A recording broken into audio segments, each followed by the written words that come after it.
ahora nuestro segundo capítulo. Y entonces vamos a saludar a la gente en el chat. Saludos, Javier, ¿cómo estás hoy? Saludos, Michael. Un poco triste por no haber podido participar en la caravana de hoy, dada la condición de mis padres, ya mayores, y bueno, extrañando a todas las personas que veía a través de la pantalla, ¿no? Que no es lo mismo que verlas personalmente, pero bueno, no hay de otra, ¿no? Mis Sé que, padres ya se vacunaron, pero todavía es muy reciente y la vacuna no inmuniza tan rápido, ¿no? sí, Y bueno, sé ahí que estamos. estabas con nosotros en espíritu y solidaridad. Gracias, Michael, pero yo lo siento muy cerca, de verdad. Aunque esté aquí en la casa, yo lo siento muy cerca. Quiero mandarle un saludo a 10 de octubre, Domingo López, a Tupac Amaru, Valerio Coco, a ver quién más está en el canal. Estos son los comentarios que han dejado. Saludos a mi gente. Bueno, vamos a comenzar. Es nuestra segunda cápsula 2 del bloqueo. Y yo voy a empezar. El bloqueo del imperio contra Cuba.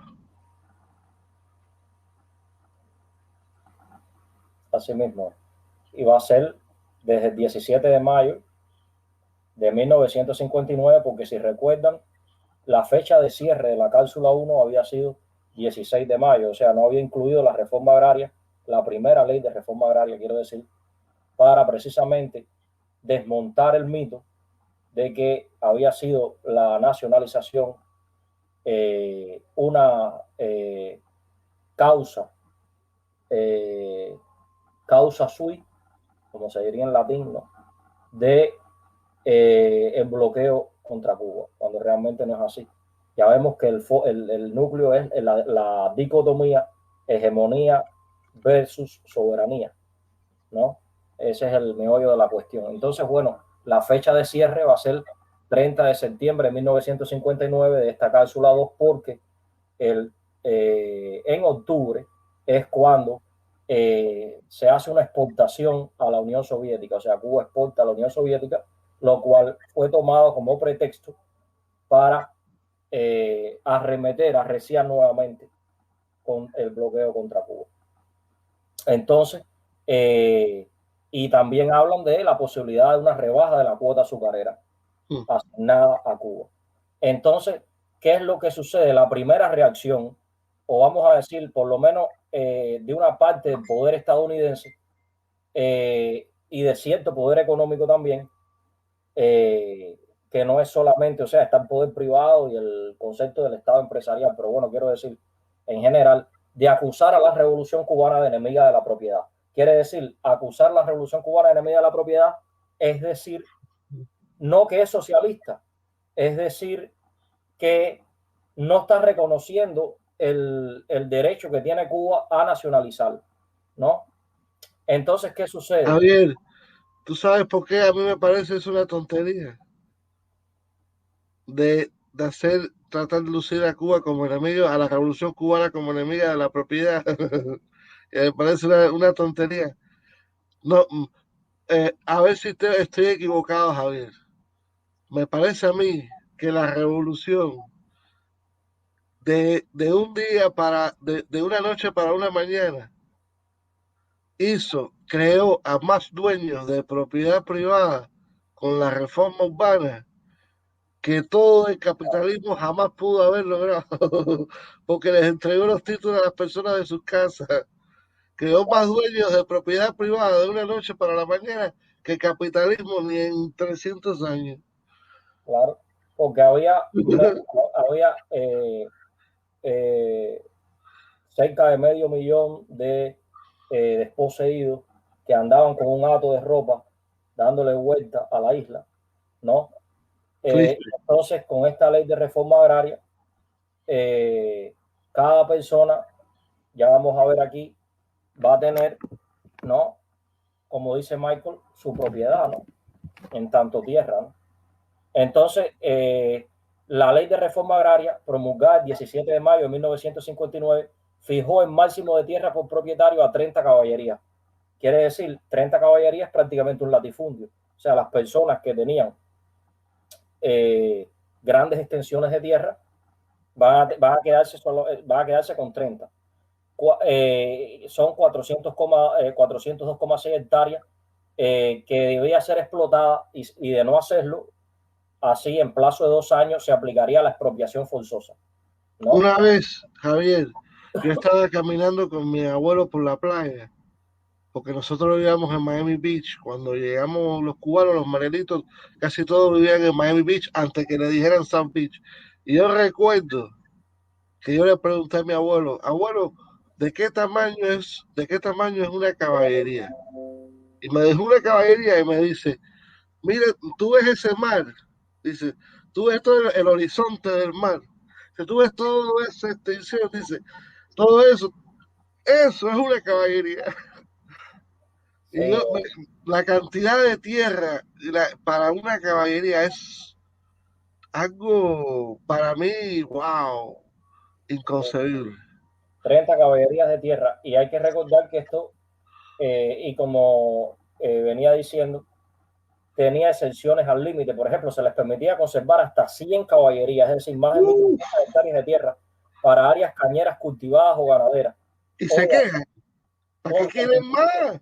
¿Y quieren más? superiores a rendimiento promedio nacional. No, lo que pasa es que habían latifundios que tenían, estamos hablando de, Eso es eh, que para mí eso es criminal.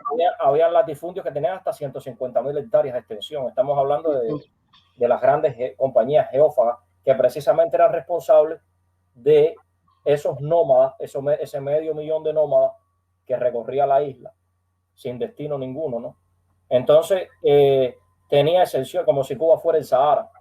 Tenía exenciones al límite, como ya dije, pero además de eso, claro, ellos tenían que demostrar estas 100.000, esta gente perdón, de 100 caballerías, tenían que demostrar rendimientos superiores a rendimiento promedio nacional.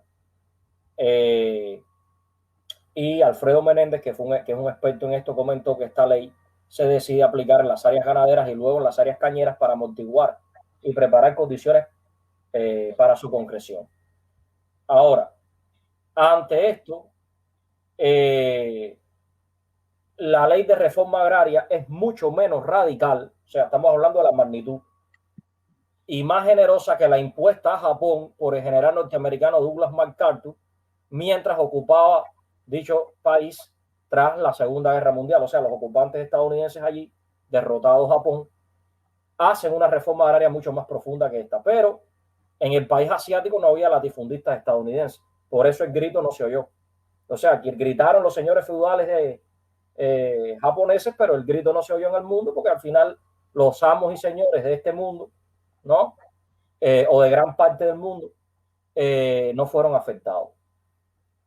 Ahora, hay que decir que la nacionalización es un derecho a autodeterminación económica. Hay que empezar por ahí. O sea, para aquella gente que está cuestionando el derecho que tiene un país a nacionalizar, eso está contemplado en todas las cláusulas, o sea, los principios que ya lo abordé en la cláusula número 1 del bloqueo, donde hablo de lo que es la soberanía y cómo un país ejerce su soberanía económica, y esto es una manera de ejercerla. O sea, su soberanía política, económica, cultural, lo que sea, pero en este caso es económica, ¿no? Que trae consigo una soberanía política. Los norteamericanos poseían directamente en Cuba alrededor de 1.200.000 hectáreas de tierra. El 70% de las tierras cubanas, hay quien dice más del 80% de las tierras, incluidas las mejores tierras, las más fértiles, y también habían latifundios norteamericanos de hasta, como ya había dicho, 150.000 hectáreas de extensión. Así que, por un lado, la Revolución Cubana buscaba la independencia económica a través de esta ley, ¿no? Como dijo una vez Varona, cuando era vicepresidente de Menocal, que Cuba no era, Cuba necesitaba la independencia económica, ¿no? O sea, si no tenemos independencia económica, pues y que habíamos alcanzado la independencia política de España, pero que eso no era suficiente. Entonces, de una manera que antagonizaba, ¿no? A los intereses estadounidenses, Dice Kennedy, voy a leer aquí las palabras del imperialista John F. Kennedy para que se sepa. Cito, voy a citar a John F. Kennedy. De una manera que antagonizaba al pueblo de Cuba, usamos la influencia con el gobierno para beneficiar los intereses y aumentar las utilidades de las compañías privadas norteamericanas que dominaban la economía de la isla. Al principio de 1959, las empresas norteamericanas poseían cerca del 40% de las tierras azucareras. Era más realmente. Pero eso es para que el propio Kennedy ya lo reconoce, ¿no? Para que vean. Casi todas las fincas de ganado. Y estas palabras fueron pronunciadas por el joven senador demócrata John F. Kennedy durante la campaña presidencial de 1960. Por tanto, Cuba no podía ser soberana si la tierra estaba casi en su totalidad en manos de una potencia extranjera, como no podían serlo las 13 colonias angloamericanas, siendo la tierra propiedad de Jorge III, entonces rey de Inglaterra. O sea, cuando ellos hicieron su revolución independentista, pasaba lo mismo, ¿no? Recordemos que los colonos europeos traían cartas constitutivas de Europa, pero la tierra era en última instancia propiedad del rey. Y no se puede cuestionar el hecho de una guerra de independencia que haya abolido esa condición. Por eso es que el Estado es tan antiguo como la nacionalización. Entonces, por eso Fidel en entrevista a Lisa Howard, una entrevista concedida a Lisa Howard, equipara la revolución cubana a la angloamericana en ese sentido. Lisa Howard era una de las periodistas más destacadas en la televisión americana, creo que de la cadena CBS. Lisa Howard. Sí, y le hace una entrevista al Che también, y el Che la dejó, le dio una respuesta. Y te digo, ella no solo era una periodista pícara, pero ella secretamente era parte del aparato de inteligencia de este país, por eso ella fue elegida para hacer las preguntas. Y si tú ves la entrevista que ella le hace al Che y la entrevista que ella le hace a Fidel, una entrevista inédita que nunca se publicó, en esa entrevista tú puedes ver las preguntas que ella le hace para sacar la información. Y son preguntas bien cargadas y es muy interesante ver esa entrevista. Esa Lisa Howard es un personaje bien interesante porque ella es del complejo militar industrial. Ella no es una mujer, ella por ser muy bonita, la utilizan en la televisión, pero es tremenda salvaje. Y cuando Fidel le va respondiendo a ella, como ella no quiere que él le responde, tú ves que ella se pone bravísima y manda a cortar y interrumpe. Y en esos años, los años 50, que una mujer hablara así, te das cuenta que ella es ella es una mujer militar o de cultura militar.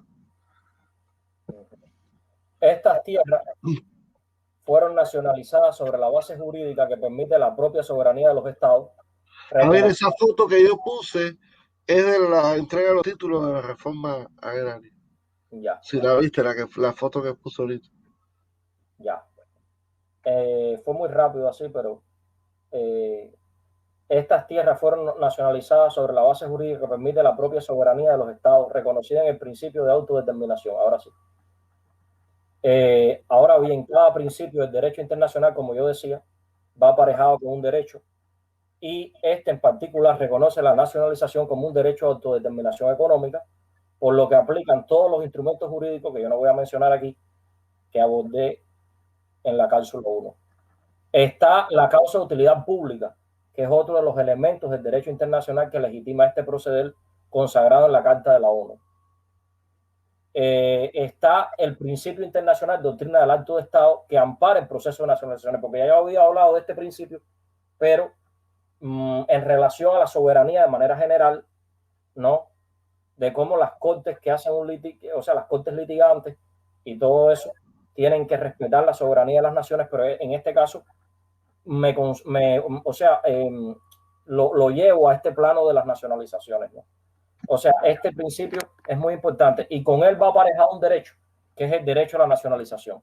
Esta concesión de la nacionalización se apoya además en la resolución especial número 626 en el séptimo periodo de sesiones de Asamblea General de las Naciones Unidas, suscrita en 1952, que ya yo abordé, pero lo abordé, como dije, de manera general. Ahora voy a hacer esto más específico, cuyo contenido proclama, cita, el derecho de los pueblos a disponer libremente de sus riquezas y recursos naturales, en este caso la tierra, y a explotarlos libremente, dado que es un imprescindible derecho soberano y responde a los objetivos y principios de la Carta de las Naciones Unidas.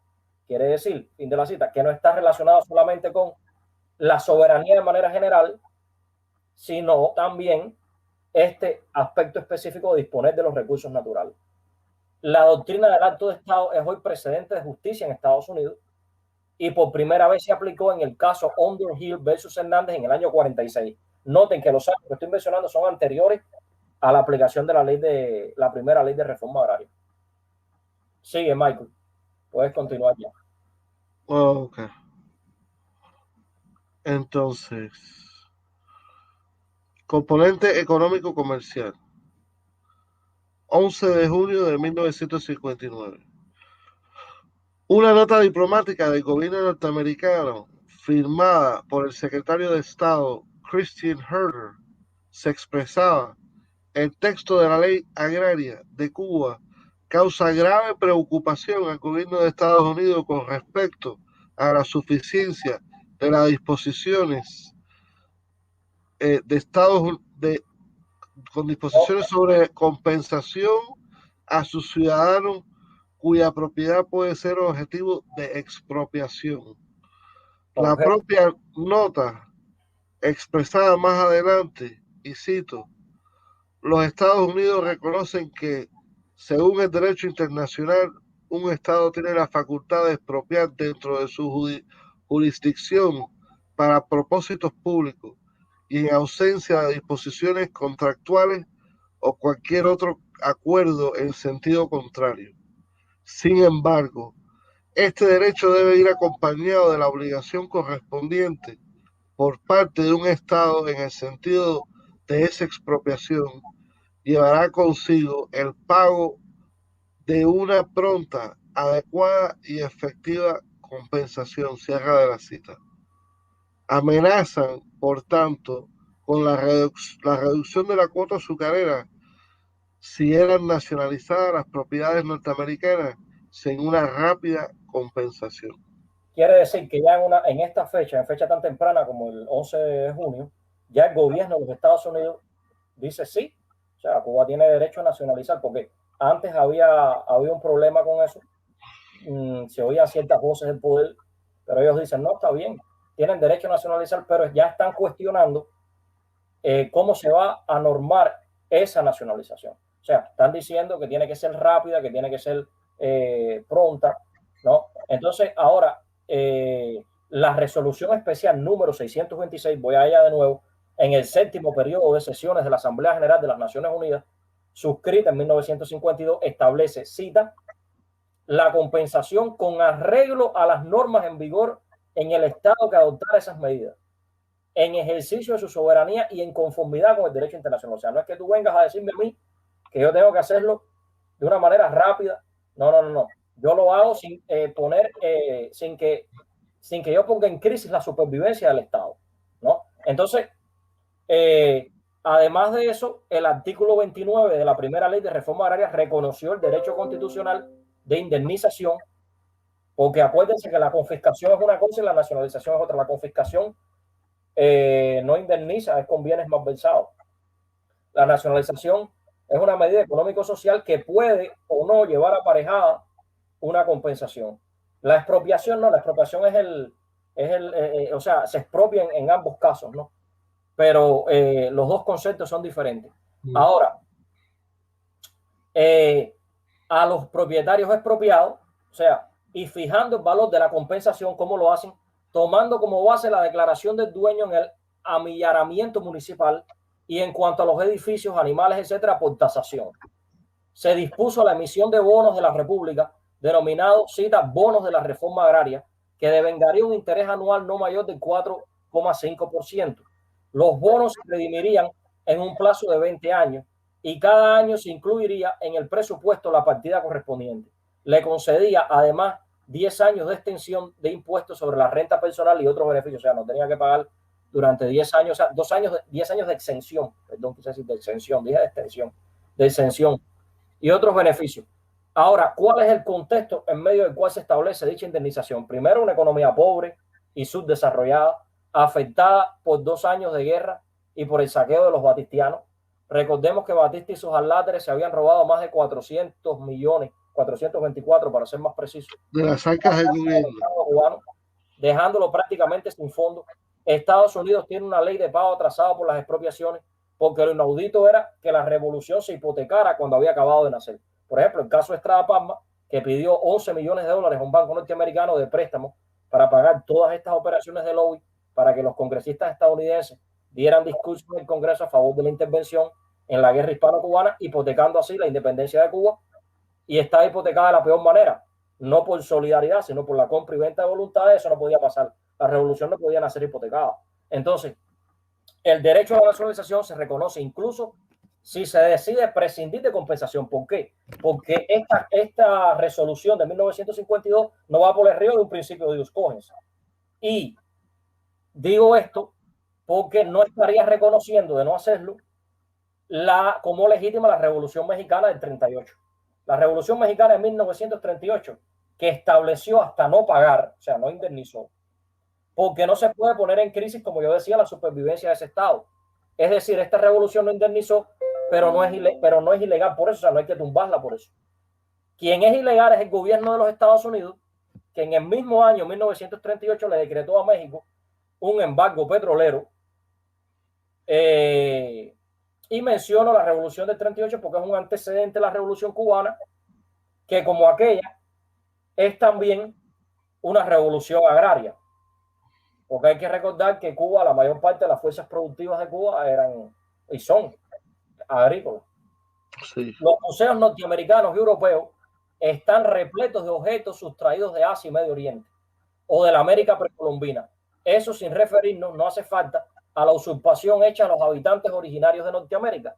¿Ante qué tribunal pudieran presentar sus demandas esos aborígenes? ¿Dónde está la compensación? En la excepción de impuestos, por favor. En las reservaciones cedidas, esas mismas reservaciones que estudió Weyler y luego Hitler para diseñar los campos de concentración respectivos. De ahí, estos dos monstruos sacaron la idea, pero para eso es lo único que ha servido de esas reservaciones. ¿Cómo retribuir el daño elevado al exterminio de pueblos aborígenes enteros en Norteamérica? Al genocidio de 6 millones de nativos, una vez emprendida la carga del hombre blanco que enaltecía a Kipling, hasta nuestros días. ¿Dónde está la indemnización?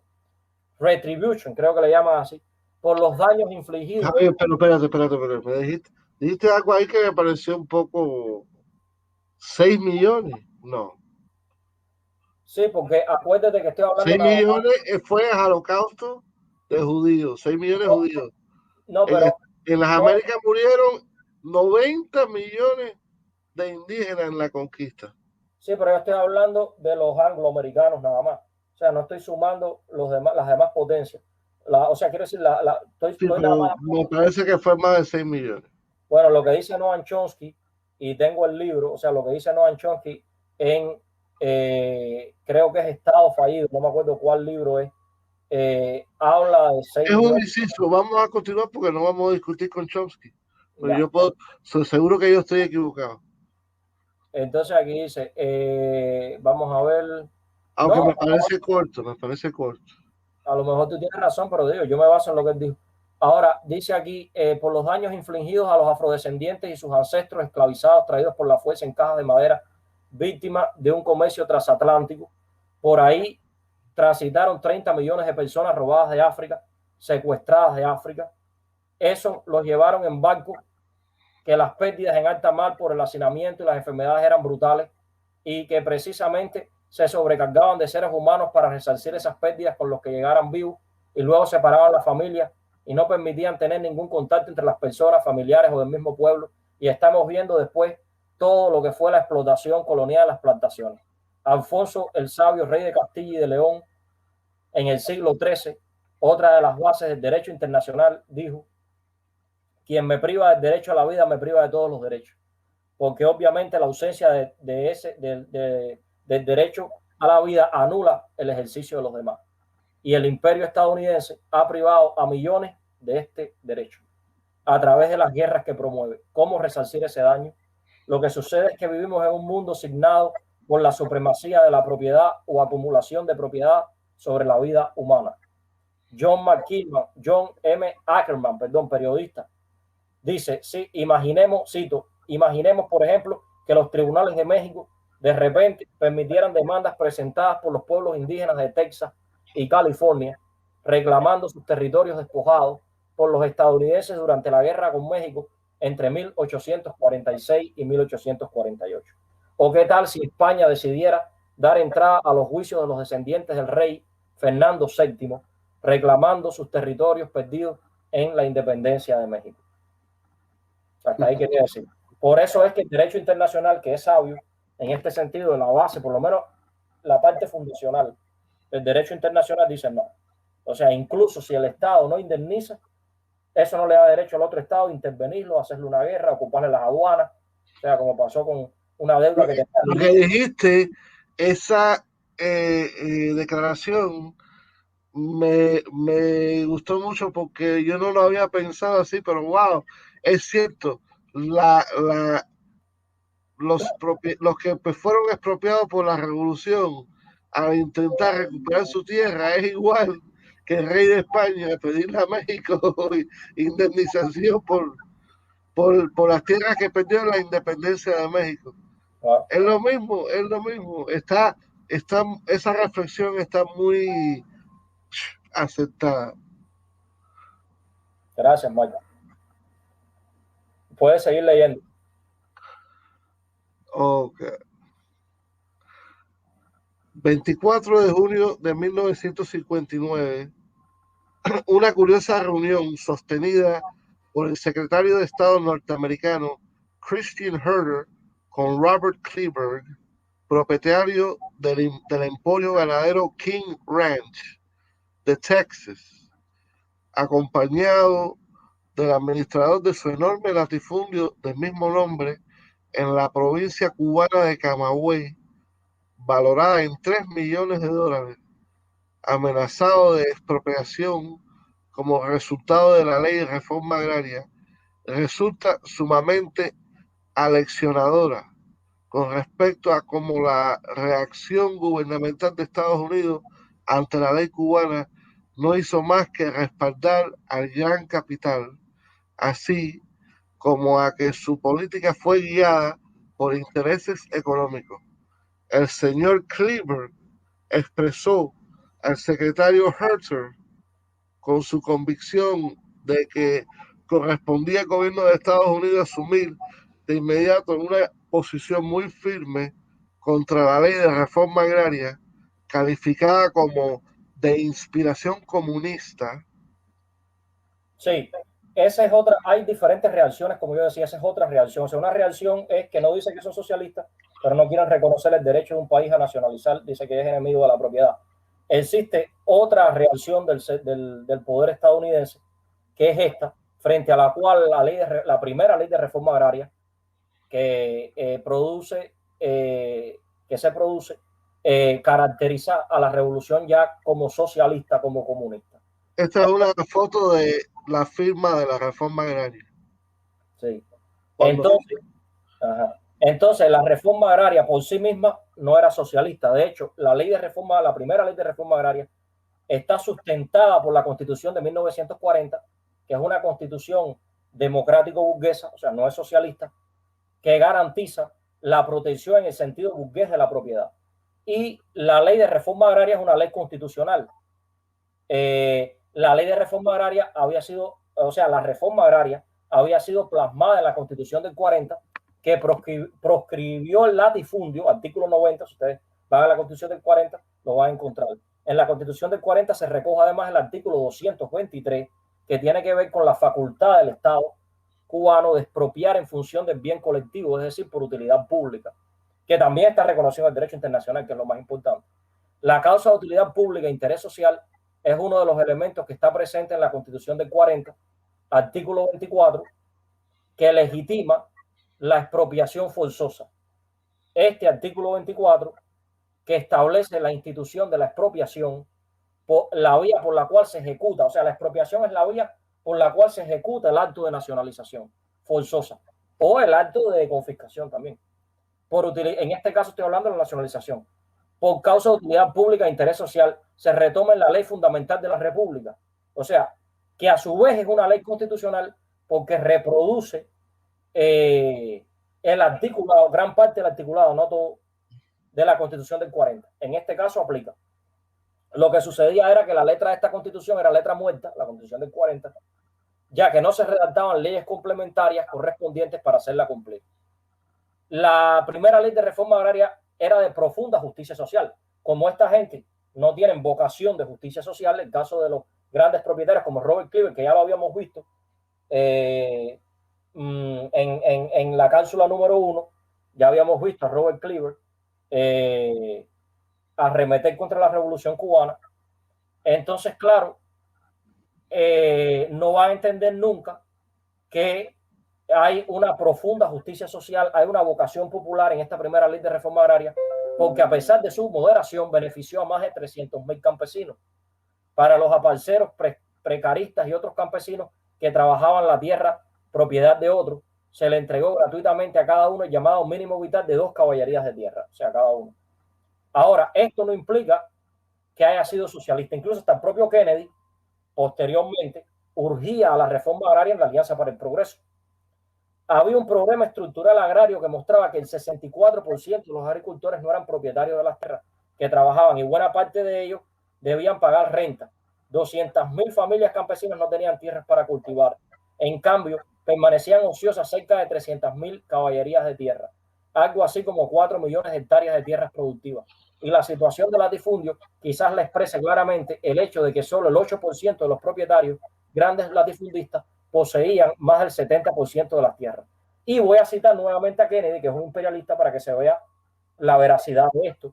Sí. Cito, en 1953, o sea, estoy citando al enemigo, sí. La familia cubana tenía un ingreso de 6 pesos a la semana, del 15 al 20% de la fuerza de trabajo estaba crónicamente desempleada, solo un tercio de las castas de la isla tenían agua corriente y en los últimos años que precedieron a la revolución de Castro, este abismal nivel de vida bajó aún más al crecer la población, que no participaba del crecimiento económico. La población crecía, pero la desigualdad económica se ampliaba.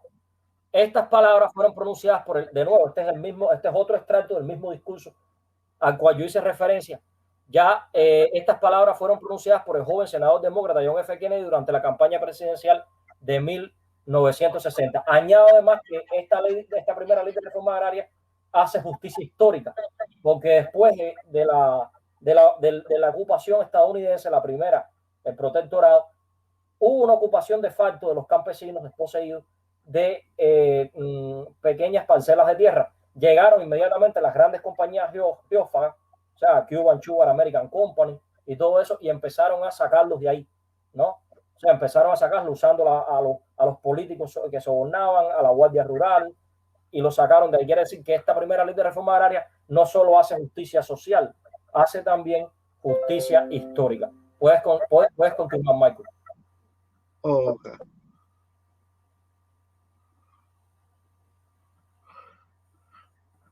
Y su implementación. La mejor manera de alcanzar el necesario resultado era la presión económica, lo que no resultaría difícil dada la fuerte dependencia cubana con respecto a la exportación de azúcar y su lugar privilegiado en el sistema de cuotas del mercado norteamericano. Según Kleberg, la supresión de esa cuota azucarera provocaría que la industria azucarera sufriera una abrupta e inmediata caída, ocasionando la generalización de un mayor desempleo. Grandes cantidades de personas quedarían sin trabajo y comenzarían a pasar hambre. Fin de la cita, eso lo está diciendo él. Sí, fin de la cita. Lo que según este representante del gran capital evidenciaría y cito, la catastrófica naturaleza del programa de Castro, fin de la cita.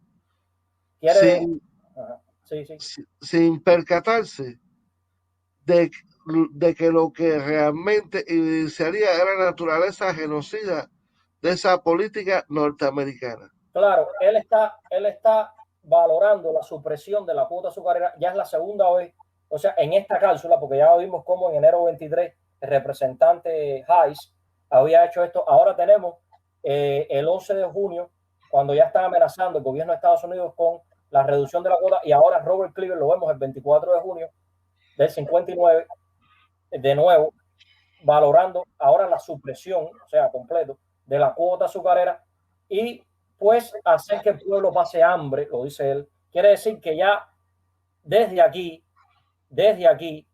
hay que entender que el azúcar era el principal y casi, y ellos lo sabían, o sea, lo sabía Cleaver, y casi el único soporte de la economía y finanzas de la isla. Hay que partir del hecho histórico de que ya en el año 58 Cuba suministraba el 33% del consumo interno del azúcar de Estados Unidos y los ingresos por exportaciones de azúcar representaban para Cuba en ese año prácticamente el triunfo de la revolución, el 80% del total de los ingresos por exportaciones del país.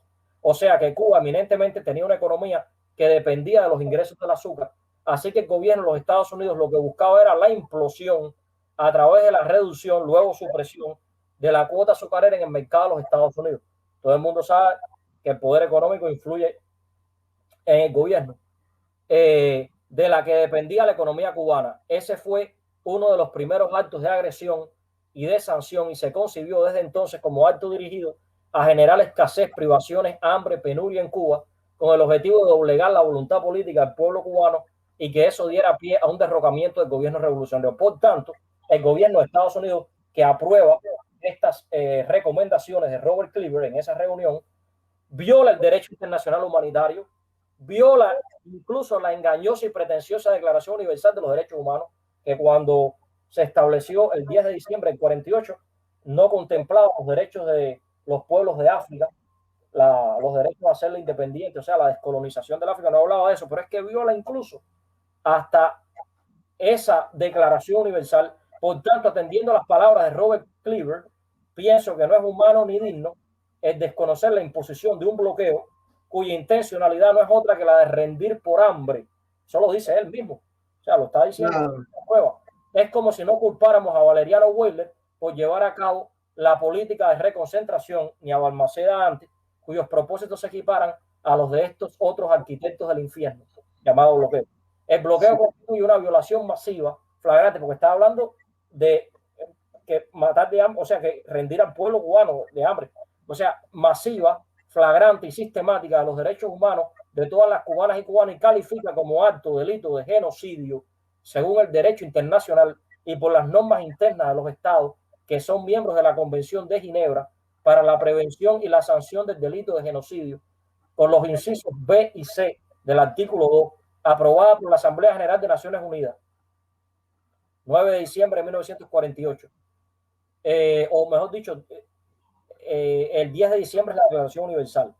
Y de la Convención, ahora creo que la Convención que se aprobó antes, también de las Naciones Unidas relativa a la protección de vida a las personas civiles en tiempos de guerra, del 12 de agosto, claro, antes, del 12 de agosto de 1948, de las cuales es miembro Estados Unidos y también Cuba, por lo que es incluso una violación del derecho internacional humanitario de haber un conflicto. O sea, incluso. Puede seguir. La importancia que concedemos a tal reunión, a la cual calificamos como metodológicamente aleccionadora, se deriva de que a pesar de que el secretario Herter calificó las medidas propuestas como de guerra económica, él mismo la declara de guerra económica, cito, de guerra económica. Ahora voy para ti ahora. Eso ahí está, eso hace que el gobierno de Estados Unidos, cuando aprueba esto, viola el derecho internacional, pues mantener la paz y la seguridad internacional es el primero de los propósitos de las Naciones Unidas, expresado en su Carta Fundacional, artículo 1.1, atendiendo a las palabras de Christian Herter, que es el secretario de Estado bajo Eisenhower, que está en esa reunión, junto con Cleaver. El bloqueo es un acto de guerra en conformidad con la declaración relativa al derecho de la guerra marítima y como principio de derecho internacional adoptada por la Conferencia Naval de Londres de 1909 y que por tanto no se reconoce un bloqueo en situaciones de paz. Y que yo conozca, no hay una guerra declarada en estos términos por parte de Estados Unidos. Finalmente, o sea, formalmente la guerra no ha sido declarada. Quiero decir que los propios Estados Unidos en el año 1916 responden a Francia. Acuérdense que Estados Unidos en el 16 todavía no había entrado en la Primera Guerra Mundial, ellos entran en el 17, responden a Francia sobre este tema. O sea, si eres un país neutral, tú no puedes afectarme. Lo cual es muy interesante y le dicen textualmente, cita, los Estados Unidos no reconocen a ninguna potencia extranjera el derecho de poner obstáculos al ejercicio de los derechos comerciales de los países no interesados, o sea, neutrales, recurriendo al bloqueo cuando no existe estado de guerra. Fin de la cita. Es decir, que se están contradiciendo aquí con lo que hacen. Puede seguir. Es una hipocresía, ¿no? Total. Puede seguir. Y comentó algo, pero sí, y comentó. Hay como un eco. No sé. Soy yo, pues yo no he movido nada aquí. Ok, voy a seguir. Sí. Y comentó que una cosa era ejecutarla en tiempo de guerra y otra diferente hacerlo en tiempo de paz. Desde pocos días después, esa fue la línea seguida por el gobierno norteamericano hacia Cuba. Ese mismo día se redacta un memorando del Departamento de Estado norteamericano con motivo de dicha reunión. Sí, Christian Hentel como que toma un poco de distancia en ese momento, pero una vez que ese memorando se escribe, después se aprueba. O sea, poco tiempo después se aprueba. Sí. El 8 de septiembre de 1959, el Che regresa de una gira y hace mención de la campaña dirigida por capitalistas estadounidenses limitando las ventas en Cuba. El 9 de septiembre de 1959, el director para la zona del Caribe de la oficina del Departamento de Comercio estadounidense, Al Powell, insinúa la posibilidad de poner en marcha un gradual bloqueo, diciendo que en aquel país comenzaba a tomar forma la fórmula de darle a Castro en la cabeza. Eso es una cita. Sí. Cito, a tomar forma la fórmula de darle a Castro en la cabeza. Ya vemos aquí cómo está implicado no solo el Departamento de Estado, está implicado también el Departamento de Comercio. Sí. De comercio, de sí. Al, este señor Al Powell, Uh-huh. Mr. Powell. El 8 de julio de 1959, el Congreso empieza a legislar contra Cuba. Se hizo pública la respuesta congresional a la ley de reforma agraria cubana, otorgamiento al presidente de mayores facultades para suspender la ayuda a todo país que confiscara propiedades norteamericanas sin justa compensación. Claro, ellos no mencionan directamente a Cuba, pero todo el mundo sabe, ¿no?, a qué se refiere. O sea, está, sin mencionar a Cuba, pero la está afectando. La va a afectar. Claro. Sí. Ok, componente económico-financiero. Espérate, ya terminamos con el componente económico-comercial. Ahora estamos en el componente financiero. El 27 de agosto del 59, la American Foreign Power Company, subsidiaria del poderoso monopolio eléctrico norteamericano Electric Bond and Share y matriz de la Compañía Cubana de Electricidad, cancela el financiamiento de 15 millones de dólares a esta última, cuyos bonos había suscrito la semana anterior.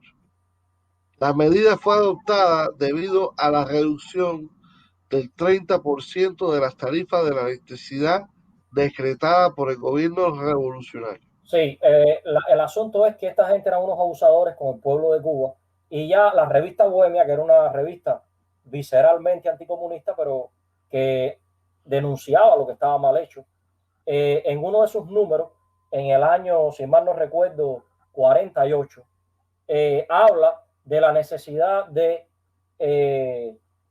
o sea, nacionalizar o por lo menos hacerle frente a la compañía cubana de electricidad, que realmente no era cubana porque era una filial de la American Foreign Power Company, que a su vez era una filial de el poderoso monopolio eléctrico norteamericano Electric Board and Share, o sea, una subsidiaria, una filial. Entonces, ¿qué sucede? A toda esta relación de filiales se le cancela el crédito, ¿no? Se le cancela el crédito, o sea, la American Foreign Power Company le cancela, o sea, la que está en el medio le cancela el crédito a la de abajo, que es la compañía cubana de electricidad, que lo único que tenía de cubana era el nombre. Wow. Ahora, sí, en los tres componentes. Entonces, ese fue el componente financiero. Sí, ahora sí, los tres, económico, comercial y financiero. Sí, porque ahora los tres están juntos, están combinados. Ok. El 1 de julio del 59. Memorándum del director de la Oficina de Asuntos Económicos Regionales del Departamento de Estado norteamericano, enviado para su consideración al subsecretario de Estado para Asuntos Interamericanos, Roy Rockbottom, evidentemente en respuesta a la solicitud de que se comenzasen a elaborar los planes para acabar con la revolución. En este memorándum se menciona como armas las medidas de guerra económica públicas, entre comillas, economic warfare, heredadas de la Segunda Guerra Mundial. Sus recomendaciones eran... Ahora un momentico ahí. Ahora, aquí vemos qué cosa es un memorando, para que ustedes entiendan. Un memorando, ¿no? Un funcionario puede escribir un memorando, ese memorando se lo envían, se lo puede enviar, en este caso, a su secretario de Estado para Asuntos Americanos. Ese secretario lo aprueba. Si se lo envían al presidente, el presidente lo aprueba y lo pone en marcha a través de una disposición ejecutiva. O sea, hay varias maneras en que el presidente puede hacer una disposición, puede firmar algo. Si viene del Congreso, lo convierte en ley. Si viene de un memorando como este, no es ley, pero entra en vigor y es una orden a los respectivos departamentos para que la cumplan. Entonces, de esas dos maneras, el presidente puede hacer valer su poder. Sí. Ok, sus recomendaciones eran no otorgar empréstitos para estabilizar la balanza de pagos cubana. Se puntualizaba que, y cito, con la firma de la ley de reforma agraria, se mostró claramente que nuestra esperanza original era en vana. El gobierno de Castro no es el de tipo que merezca salvarse. Fin de la cita.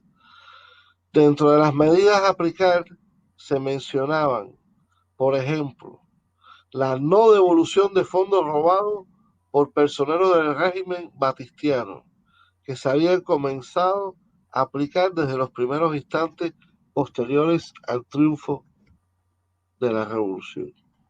Este elemento es financiero, sí.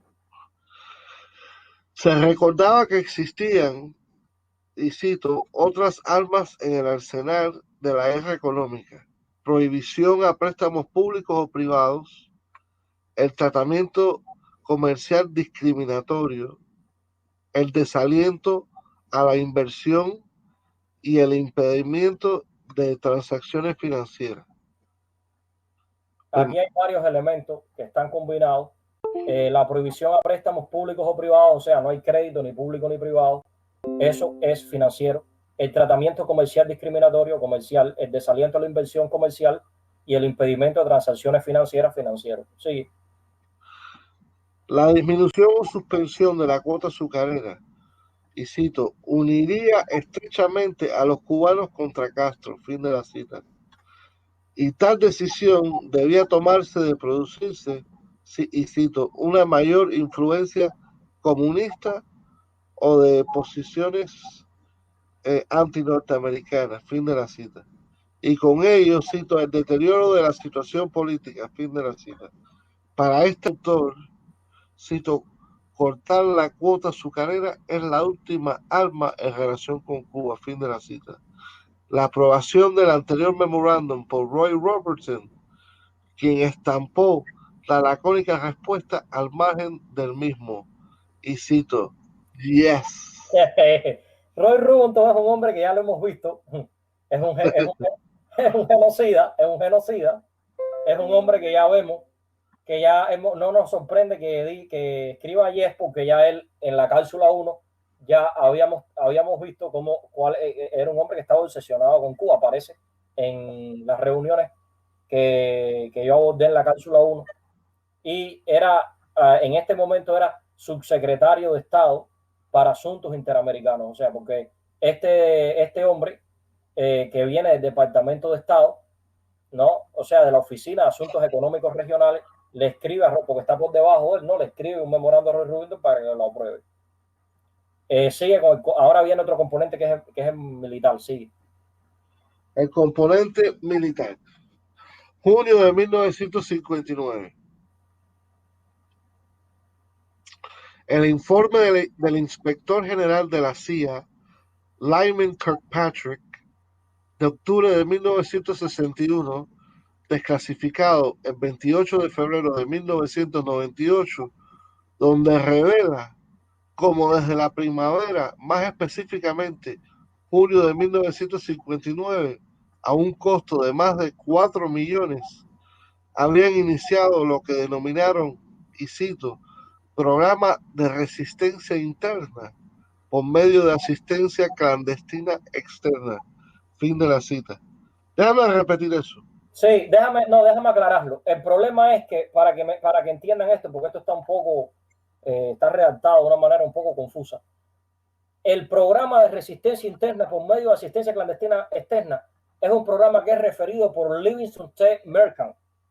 Ese programa, en junio del 59, él lo presenta.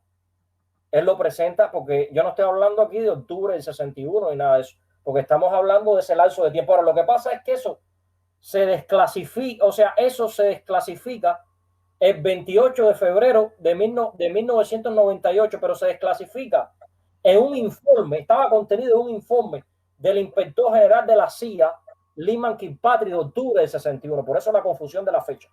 Pero en sí lo que importa es que en junio del 59, este señor Livingston T. Mercant, ¿no?, propone este programa de resistencia interna por medio de asistencia clandestina externa, que ya empieza aquí con la financiación a lo que ustedes van a ver ahora.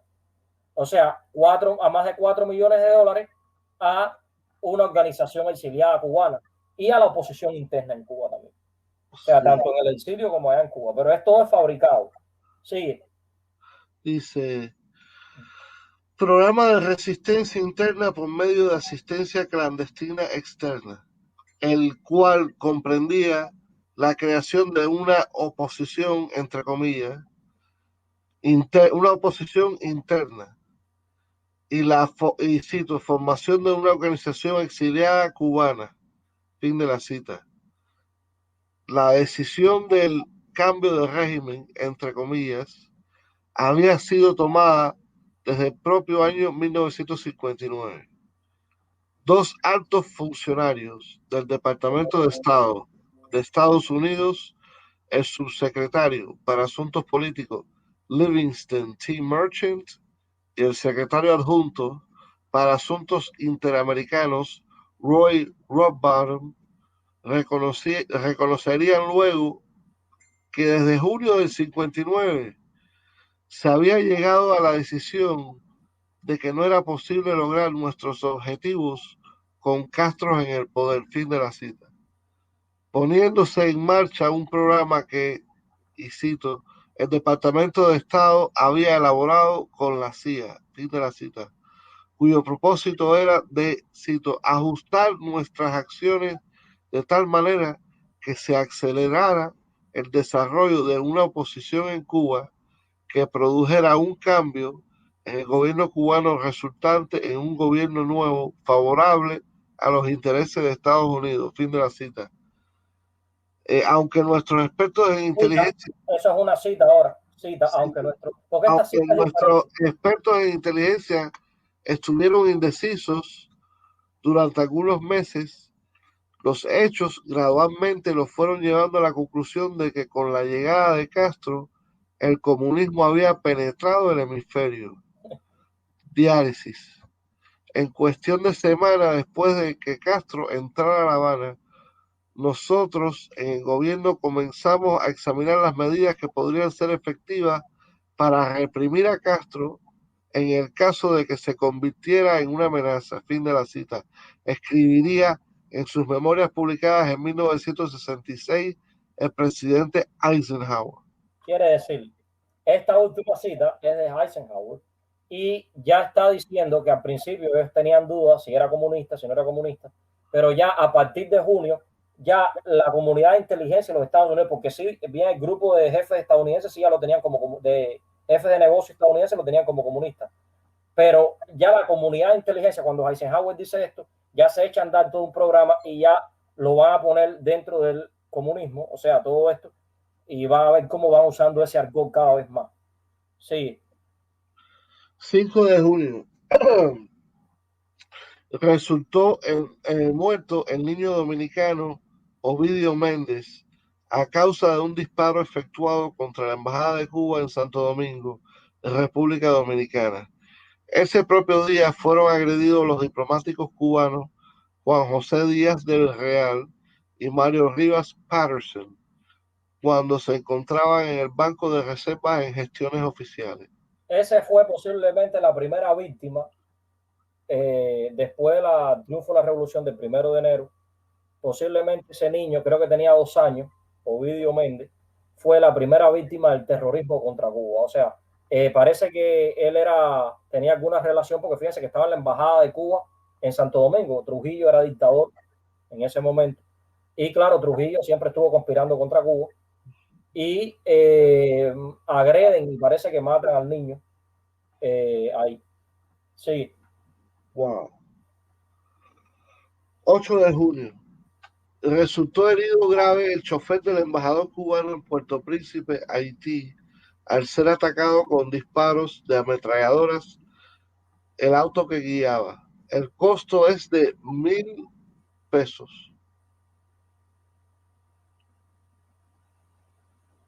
Sí. 4 de junio. Resultó herido de gravedad en un atentado el cónsul de Cuba en Miami, Estados Unidos. Sí. 14 de junio. Secuestrado un avión militar DC-3 que cumplía vuelo La Habana-Camagüey. El costo es de 3.800 USD. Sí. A ver. 4 Ok. de agosto. 4 de agosto. Destruido con explosivos 4 aviones 646 que habían sido comprados por el gobierno de Fulgencio Batista y aún no habían sido entregados a Cuba en un hangar de la Air International Corporation en Miami. El costo es de $500,000. En agosto de 1959, el dictador de la República Dominicana, Rafael Trujillo, con apoyo de los Estados Unidos, ordenó la primera invasión a Cuba a través de la Legión Anticomunista del Caribe, con elementos batistianos acantonados en Santo Domingo, que terminó en un fracaso. Estados Unidos, a través de la CIA, de forma encubierta, impulsó la organización de grupos guerrilleros anticastristas en la Sierra del Escambray, que sin embargo fueron liquidados por batallones obreros y campesinos organizados en milicias. La última banda de alzados fue aniquilada en 1965. Sí, esta invasión, que fue la primera invasión que se hace contra Cuba, donde participa William Morgan, que era un agente de la inteligencia de Estados Unidos, o sea, que hizo revolución, pero al final estaba prestando servicios a la CIA. Esta invasión, que es la primera que se hace por Trinidad. Y como ven, es en fecha tan temprana como agosto de 1959. De ahí todo lo demás que vino, porque se desarrolló todos los grupos eso dentro de Cuba, como bien explico aquí. Ahora continúa Michael. Mira, se me movió la página. Yo sigo si tú quieres. 7 de septiembre. Un sabotaje en una fábrica de papel de bagazo de caña en Matanzas causa considerables pérdidas materiales. El costo es de 60,000 pesos. Mandan varias veces a La Habana en 1959 a John Keel. Yo no sé cómo se escribe este nombre. Puse cómo se pronunciaba porque lo escuché en una mesa redonda. Fue un dato que yo tomé de una mesa redonda. Creo que se lo escuché a Lázaro, ¿no? Un hombre que sabe. Y no sé cómo se escribe John Keel, pero dicen que este hombre, dice él, en esa mesa redonda, que era entonces el ayudante especial de su secretario del Departamento de Estado para las cuestiones interamericanas, a hacer un levantamiento de que con qué fuerza se podía contar para derrocar a Castro. Ya en el año 59, en total son 5 atentados, 3 están hechos por la propia CIA y el FBI. Hoy ha habido.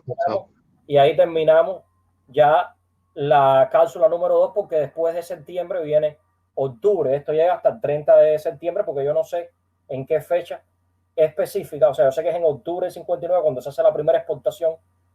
Bueno, no la primera, se hace una exportación de Cuba a la Unión Soviética.